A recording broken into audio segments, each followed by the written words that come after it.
My name is Adena Danuf. I use she, her pronouns, and I am your Director of Lifespan Religious Exploration.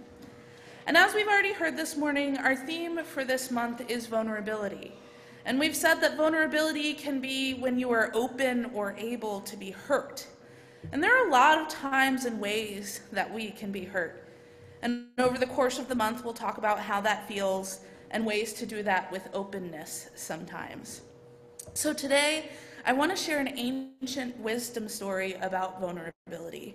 The story is so old that the author is unknown, but the message has been passed down and shared through the ages, and it begins like this. A water bearer in India had two large pots, each hung on the end of a pole as he carried it around his neck. One of the pots was perfectly made and never leaked, and the other pot had a crack in it. And by the time the water bearer reached his house, it had leaked much of its water and was only half full.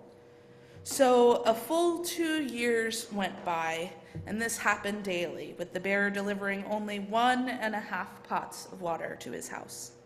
Of course, the perfect pot was proud of its accomplishments, but the poor, cracked pot was ashamed of its own imperfection and miserable that it was able to accomplish only half of what it was made to do. After 2 years of what it perceived to be a bitter failure, it spoke to the water bearer one day by the stream.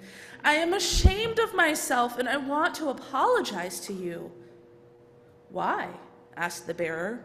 "What are you ashamed of?" "Well, I have been able for these past 2 years to deliver only half my load because this crack in my side causes water to leak out all the way back to your house. Because of my flaws, you have to do all of this work and you don't get a full value from your efforts," the pot said. The water bearer felt sorry for the old cracked pot, and in his compassion he said, "As we return to the house, I want you to look along the path." And indeed, as they went up the hill, the old cracked pot took notice of the warm sun and the tall grass and the beautiful flowers on the side of the path.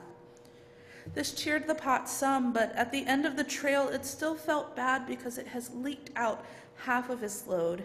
And so again the pot apologized to the bearer for its failure.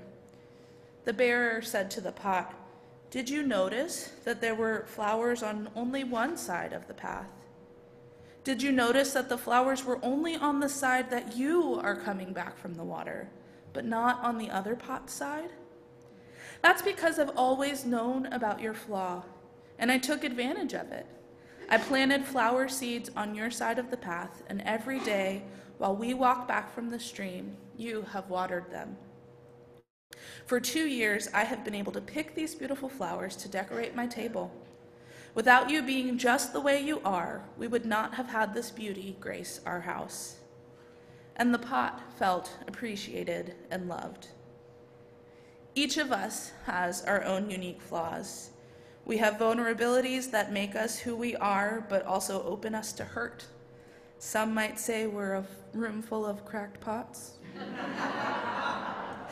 But if we allow ourselves to be open to these vulnerabilities, sometimes beautiful things can happen.